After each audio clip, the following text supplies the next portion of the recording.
Jina la Bwana Yesu litukuzwe sana. Tunamshukuru Bwana Yesu Kristo Mwokozi na pokea shukrani hizi pamoja nasi na kuendelea kumshukuru Mungu pamoja na sisi kwa kazi njema ya Injili tunayoifanya vijiji kwa vijiji. Tulikuwa Manyara vijijini na kwa sasa tunajipanga kwenda tena maeneo ya Tanga vijijini kuhubiri hiyo Injili ya Yesu Kristo. Na huku nikisema asante sana kwa wale ambao wameendelea kufuatilia, kutuombea na kutoa sadaka. Lakini bado nafasi ingalipo sana, bado sana. Injili inatakiwa sana.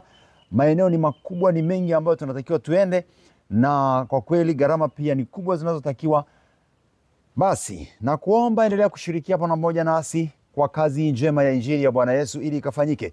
Mungu akubariki kwa namna ambavyo umeshirikiana na sisi na ambavyo utaendelea kushirikiana na sisi, ukaongezewe na kuzidishiwa tele tele katika jina la Yesu Kristo. Karibu sana tena kwa wakati mwingine tunapojiandaa kuelekea vijijini kule Tanga kutuombea, kutoa sadaka yako, na Mungu akubariki na kukupa neema tele tele. Tupo kidogo kwa mapumziko kama wiki mbili hivi, alafu baada ya hapo tutaendelea sasa kule Tanga kuhubiri Injili ya Bwana Yesu Kristo. Mungu akubariki. Karibu tena na tena, tunakuhitaji sana. Pokea na neno la Mungu ambalo ni jema sana limepewa hapa. Niseme na wewe kwa ufupi.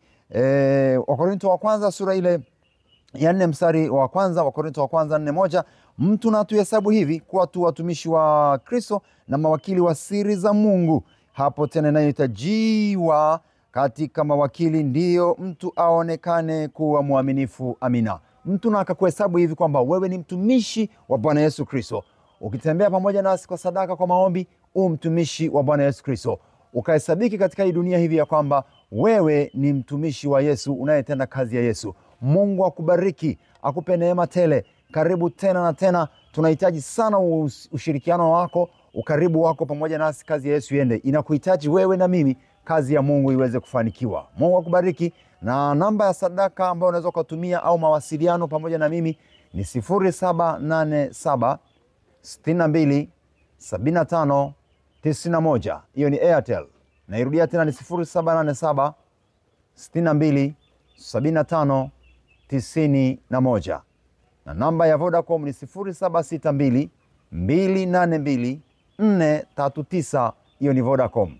0762 282 439. Bwana akubariki na kutunze sana kwa uweza wake mkuu. Kumbuka kusubscribe katika YouTube channel yangu ya Elimlinzi Mbise. Utaziona huduma tunazoendelea kuzifanya na namna ambavyo mambo yapo. Kwa hiyo nakuomba sana kashirikiana na sisi tena, kaendelee kuungana na sisi kwa utukufu wa Bwana Yesu. Na ukihitaji namba kama ni ya benki pia unaweza kuwasiliana nami nikakupa hiyo namba ya benki, ya account ya benki. Alafu kama unahitaji hiyo utashirikiana nasi kwa kazi hiyo, kwa sadaka yako. Baraka za Bwana ziwe nawe na furaha na neema tele. Amen, amen, amen.